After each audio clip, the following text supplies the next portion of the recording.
শুভ সন্ধ্যা বন্ধুরা। প্রতিদিনই আমাদের সন্ধ্যার সময় একটা টিফিন বানাতে হয়। তো কী বানাবো, আজকে ভাবলাম মালপোয়া বানিয়ে নিই। মালপোয়া তো সবাইই জানা আছে কীরকম বানাতে হয়, সেটা তো আর আলাদা করে বলার কিছু নেই।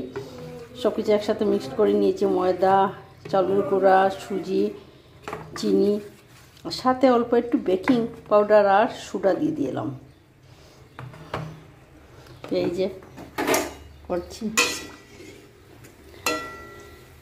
রোজ দিনই এক জিনিস ওরা দুদিন খাবে না, তো প্রতিদিনই একটা না একটা কিছু বানাতেই হয়। তো আজকে ভাবলাম যে আছে যখন এইগুলা বানিয়ে নিই। গুড়টা দিলে ভালো হয়, কিন্তু গুড় নেই করে এখন আবার কে যাবে দোকানে, তাই আর চিনি দিয়ে করে নিয়েছি।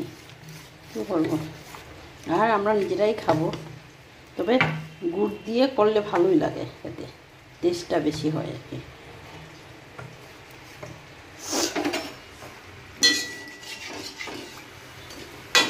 তো বন্ধুরা, এই যে সন্ধ্যার আমাদের চা, এই লিকার চা, আর এই যে মালপোয়া বানিয়েছি।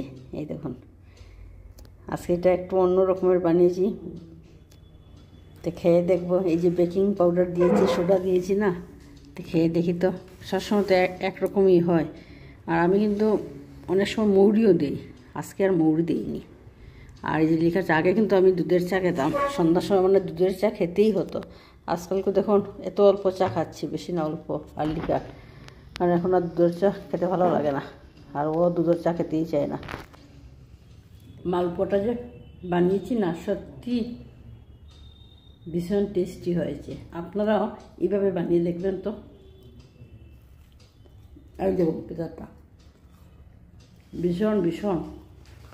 আর সবচেয়ে বড়ো কথা কি জানেন, ওর খেয়ে মানে দাদার খেয়ে খুবই ভালো লেগেছে আর কি।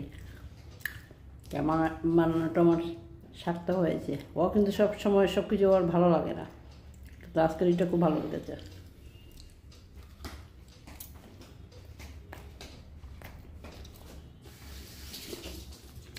তা আপনারা চলে আসুন আমাদের ঘরে, হয়ে যাবে সন্ধ্যার টিফিন।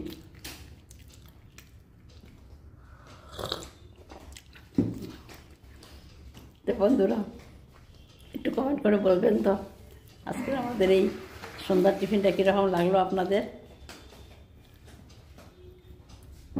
ঠিক আছে, তাহলে রাখি, টাটা।